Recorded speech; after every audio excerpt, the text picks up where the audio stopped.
So let's look at A5. A5, I will warn you, is going to feel intimidating because of the amount of code. There's nothing new here. There's nothing that we haven't learned. And all it is just a lot of things to remember and a lot of things to think about. So we're creating a ATM machine simulator, and the user should be able to check the balance of two different accounts. We want a savings account and a checking account. So they should be able to check their balance for either account. They should be able to make a deposit on either account, and they should be able to make a withdrawal from either account. Okay, so how does that look in practice? How does that look in practice? So here are some rules, some constraints. It's a bank account, so your balance cannot go below zero. If you go to the bank and you have $100 in the bank and you say, I would like to withdraw $1,000, the bank is just going to laugh and say, no, that's not how it works.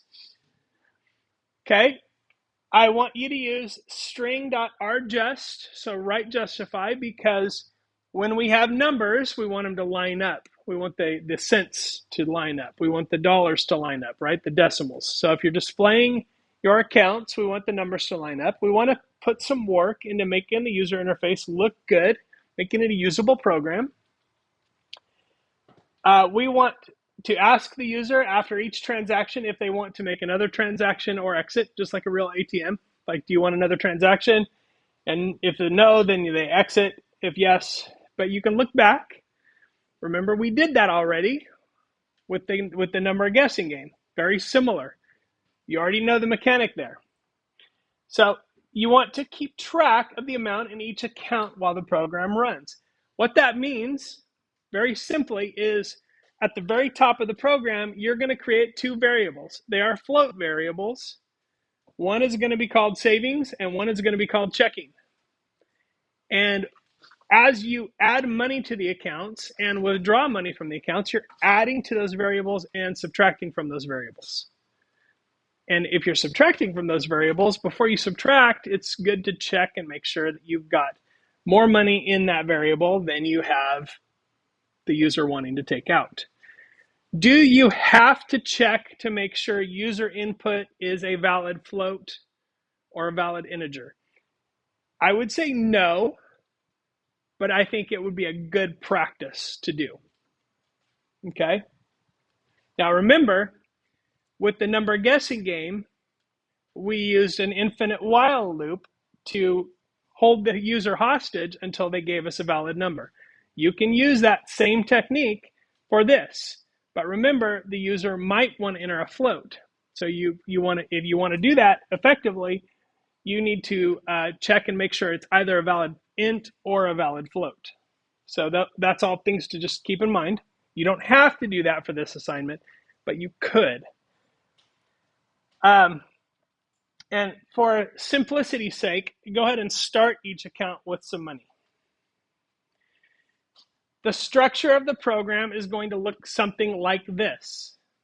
And now I did not put check your balance in here, but that would just be another branch like this. So we've got a lot of branching going on. You might want to say, first off, when they log in, what kind of transaction do you want to do, right? Well, I want to make a deposit. And then you would ask them, which account do you want to deposit into? They would say checking or savings. Bless you. And then under each one of these, you'll ask them, how much money do you want to deposit into checking? And once you do that, that's where you're going to check their input, right? And make sure it's valid if you're going to do that. And if it's valid input, then you're adding to that checking variable this amount. And you probably say your new balance is whatever. Same for withdrawal, except under each one of these, you're saying how much do you want to withdraw, and then you're checking to make sure they have enough money before you subtract it. So there's There is if statements inside of if statements, inside of if statements, inside loops going on here. There's really only one loop to this assignment, but it's the loop that keeps this program going. Another transaction, another transaction, another transaction until they say no. The thing that will hang most of you on this program is indentation, because you got the if inside the if inside the if inside the loop. So be very careful. I would also recommend, as I've done before, writing it out in comments and then going from big structure to little structure. So set up the main loop. Inside that, say what kind of transaction. Inside of that, say what account. So you've got a lot going on,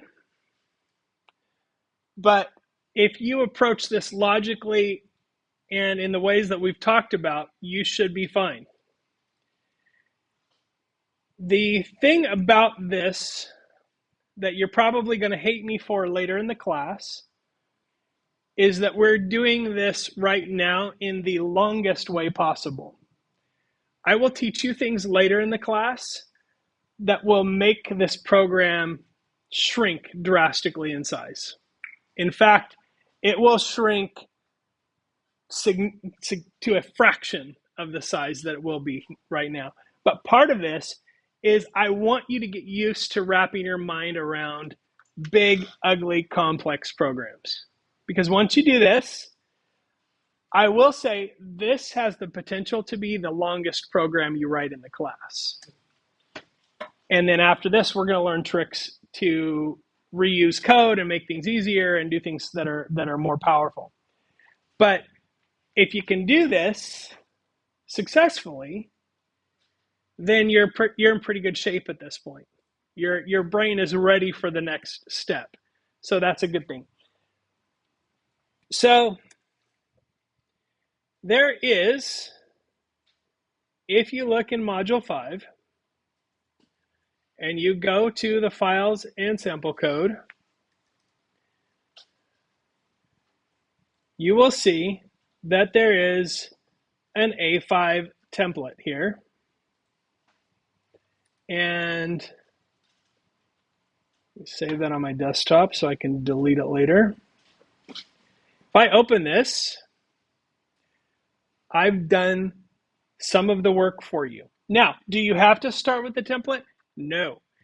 If you want a medium level challenge, if you're like, man, this freaks me out, I need all the help I can get, start with the template. If you're like, I'm a little freaked out, but I'd just like to see it first, look at the template, use it as a reference, but type your own code, right? And if you're like, I got this, don't look at the template.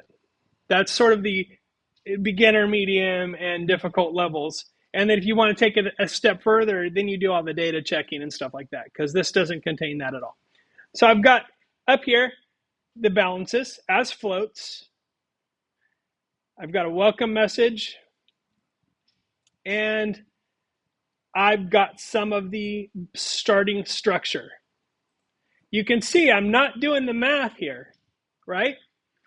I have choose an option, deposit, withdrawal. Also, I don't have check balances in here. So that's something you will have to figure out on your own. So how do you have a third option that's check balances? You can figure that part out. But based on that, and I've got some comments in here. So you want to make a deposit. Oh, I actually do have the check balance in there. I just don't have it up here. That's okay. But also, under deposit, I don't have what you have to ask for an account, and then you have to branch and ask for an amount, or ask for an amount, then branch. And the withdrawal, of course, you're checking for the sufficient amount of money. But notice, the main menu here is if, else. It's not if. That is not what you want to do, because you can only do one type of transaction at a time. It's an if else. And inside here, you want to be mindful of that same thing. Okay? And then the would you like another transaction is set up for you there. This will actually run this code, or it should. Okay, so what do I want to do? You want to make a deposit. That's all it says, because that's all the code is. But it does do the branching properly. And it even does the third option, which is you want to check a balance. But it doesn't do that, doesn't do all the work for you. This is just a structure. It's a starter. So you can use this, or you can use it as a visual, or you can cast it aside and do your own thing.